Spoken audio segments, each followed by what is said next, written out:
नमस्ते योगी। ओम शांति। योगा की शुरुआत करने जा रहे हैं तो अपनी बुद्धि को चारों तरफ से हटा के अपने ईश्वर से कनेक्ट होंगे।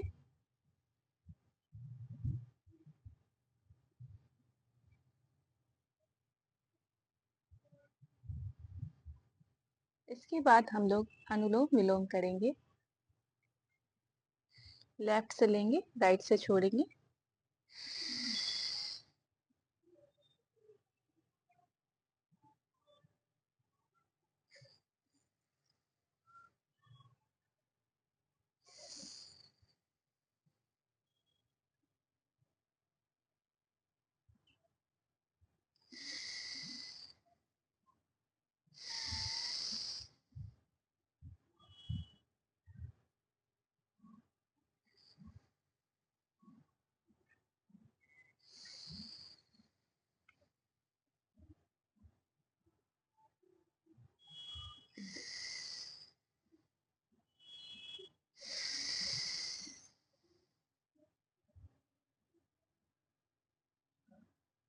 होमवर्क लगाएंगे।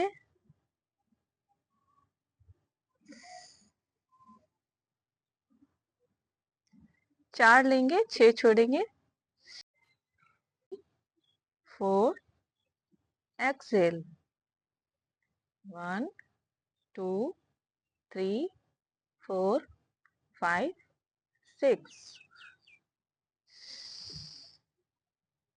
1 2 3 4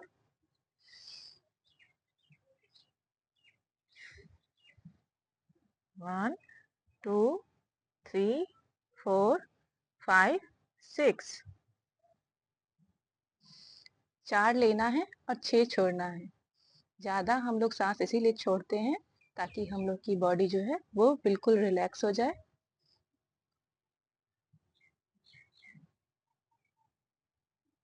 जितनी देर आप ये कर सकते हैं अनुलोम विलोम करें, उसके बाद ही योगा की शुरुआत करें। सबसे पहले अपनी बॉडी को बिल्कुल रिलैक्स करना है, तो अपने शोल्डर को मूव कर लें।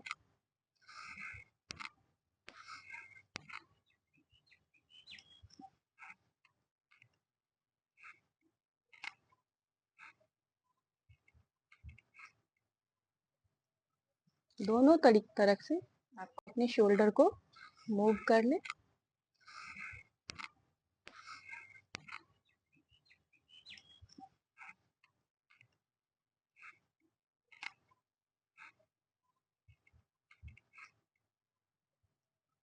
दोनों तरफ से आप अपनी बॉडी को मूव करेंगे।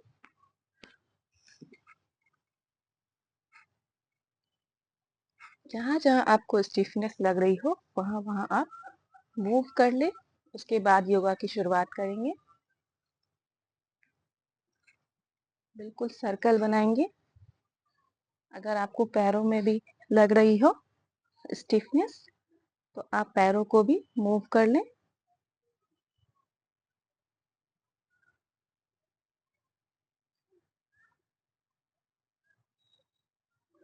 बिल्कुल सर्कल मोशन में करेंगे, दोनों तरफ चेंज करके हाथों और पैरों को बिल्कुल ढीला छोड़ेंगे।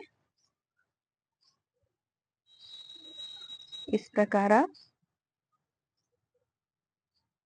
अपने पैरों को भी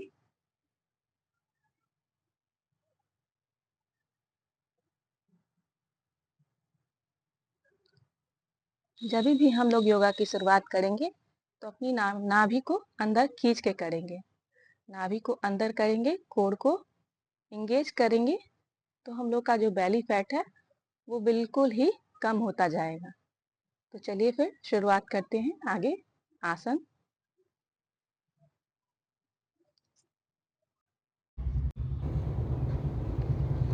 सबसे पहले अपने दोनों पैरों को फैला के अपनी हिप डिस्टेंस में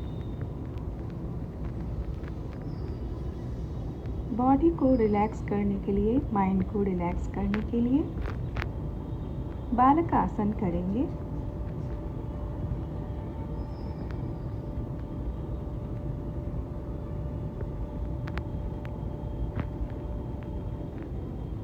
दोनों पंजों को बराबर खोल के बिल्कुल सीधा स्पाइन को सीधा करते हुए रिलैक्स फील करेंगे।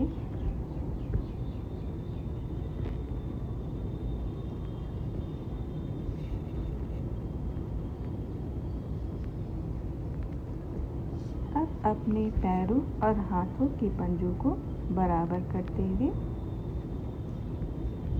मार्जरी आसन करेंगे। इसे आप कैट पोज भी बोल सकते हैं।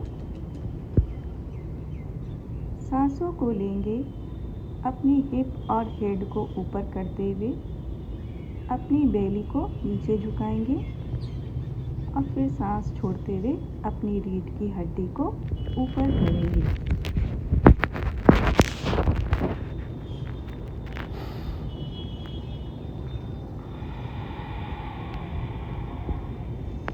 सांस लेंगे, सांस छोड़ेंगे।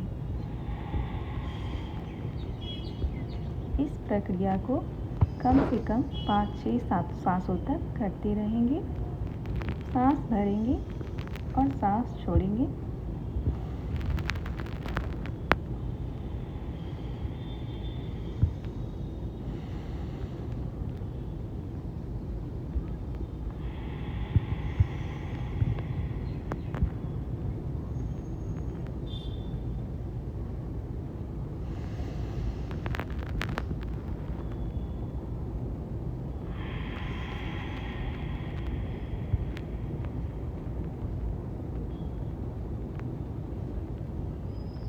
मार्जरी आसन करने के बाद हम लोग अपने पैरों को एक बराबर करने के बाद एक पैर को आगे ले जाएंगे और दूसरे पैर को पीछे रखते हुए स्ट्रेचिंग करेंगे। अपने हेड को ऊपर की ओर करते हुए आसमान को देखेंगे। इस आसन से आपके बॉडी में जो प्रभाव पड़ेगा, ये आसन थायराइड के लिए बहुत ही अच्छा है। इस आसन से थायराइड जो होता है बीमारी, वो कम होती है। अपनी फॉरहेड को आगे लगाएंगे, सांस भरते हुए ऊपर की ओर उठेंगे। फिर हम लोग दूसरे पैर से इस आसन को करेंगे। अधोमुख आसन करने के बाद जो भी स्टिफनेस आई हो हमारे बैक पे, उसको रिलीव करेंगे। फिर दूसरे पैर को आगे करते हुए इस आसन को दोहराएंगे। इससे हम दोनों पैरों पे स्ट्रेचिंग फील होगी। ऊपर आसमान की ओर देखते हुए फिर अपने माथे को जमीन से लगाएंगे।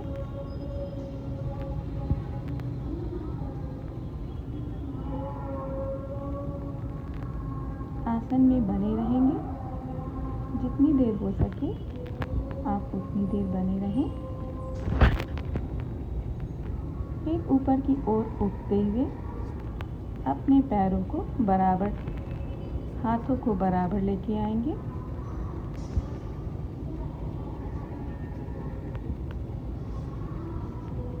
अपने कोर को एंगेज करते हुए नाभि को अंदर की तरफ खींचते हुए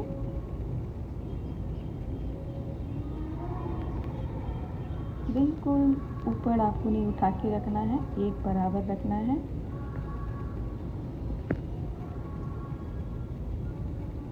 इस आसन से आपके बेली फैट में बहुत फर्क आएगा। इस आसन को करने के दौरान आपको पेट में महसूस होगा, वेट लॉस होगा आपके पेट का। फिर आप बालकासन में आएंगे। अपने हेड को सर से जमीन से लगाने के बाद अपने हाथों को सीधा खोल के इस आसन में थोड़ी देर बने रहेंगे। फिर दोबारा से आप, अगर आपके हाथों में प्रॉब्लम हो रही हो तो अपने मैट को मोड़ लें। फोल्ड करने के बाद आप फिर से उस आसन को दोहराएंगे। आप जितनी देर इस आसन को करेंगे, आपके पेट की चर्बी जो है बहुत तेज़ी से पिघलेगी।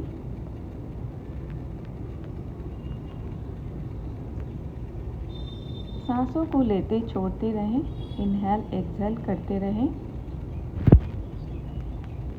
आसन में बने रहें।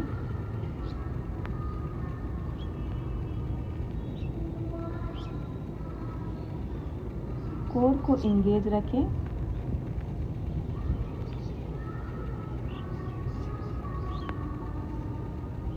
इसके बाद आप फिर से आपके कंधों में स्टिफनेस आ रही हो तो बालका आसन में आप जाएं।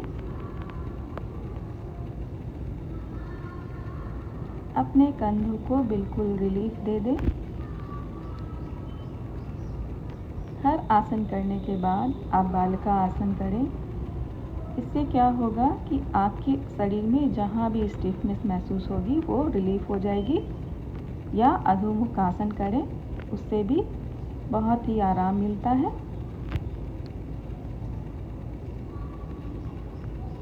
इसके बाद आप दोनों पैरों को, दोनों हाथों को बराबर रखें, सांस लें, ऊपर की ओर उठें और सांस लेते हुए नीचे की ओर झुकें।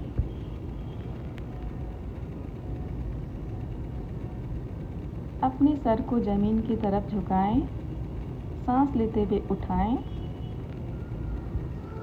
फिर सांस लेते हुए झुकाएं। इस प्रक्रिया को आप करते रहें। इसके बाद हम लोग ट्विस्टिंग करेंगे। तो अपने दोनों पैरों को खोल लें। एक पैर को दूसरे पैर के ऊपर चढ़ाना है। अपने हाथ को स्ट्रेट रखते हुए, ध्यान मुद्रा लगाते हुए सांस भरें, सांस छोड़ते हुए पीछे की ओर मुड़ना है।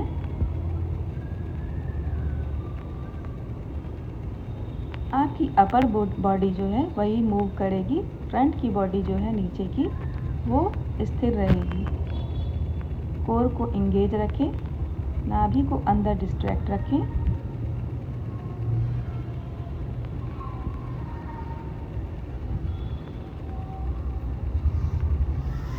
अब दूसरी ओर करेंगे। दूसरे पैर को उठा लें, सांस लें,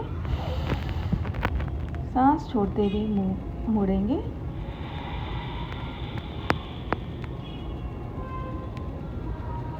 आसन में बने रहें।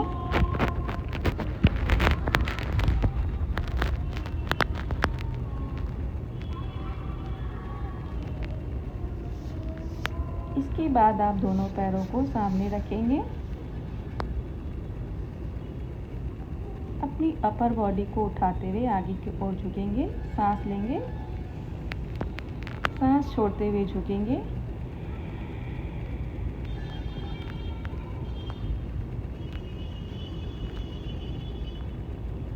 अगर आपको प्रॉब्लम हो रही हो तो आप अपने पैरों को मोड़ भी सकते हैं। इस आसन में बैकबोन को, रीढ़ की हड्डी को स्ट्रेट रखना है। ये पैर का आसन नहीं है, तो इसे आप पैर को हल्का सा मोड़ भी सकते हैं।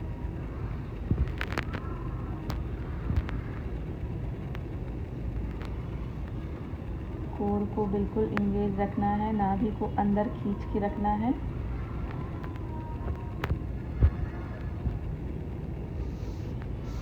इस प्रकार आप मोड़ लें।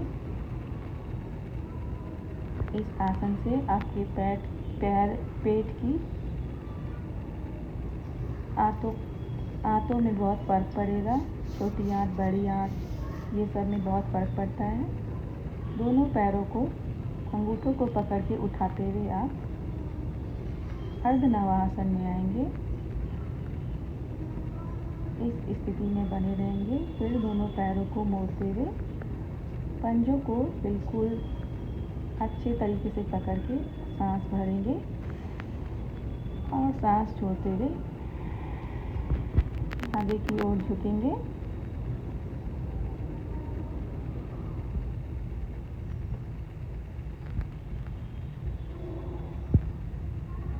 इस आसन में बने रहें। इससे भी आपकी पेट की आंतों में बहुत फर्क पड़ता है। कॉन्स्टिपेशन में भी बहुत फर्क पड़ता है। अपने पैरों को बिल्कुल लूज छोड़ते हुए इस आसन की प्रैक्टिस आप रोज करेंगे तो आपके जो फ्लेक्सिबिलिटी है वो बढ़ेगी, फ्लेक्सिबल होगी आपके पैरों की बोन।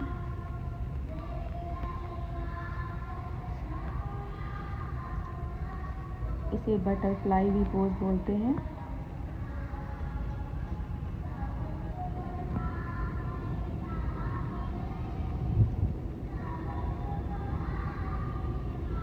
रीढ़ की हड्डी को बिल्कुल स्ट्रेट रख के उसके बाद आप ये आसन को करें। इसके बाद आप सब आसन जरूर करें। सारे आसनों के बाद आप सब आसन जरूर करें। अपने पैरों को खोल लें, अपनी हथेलियों को ऊपर की ओर खोल लें और बिल्कुल रिलैक्स हो जाना है।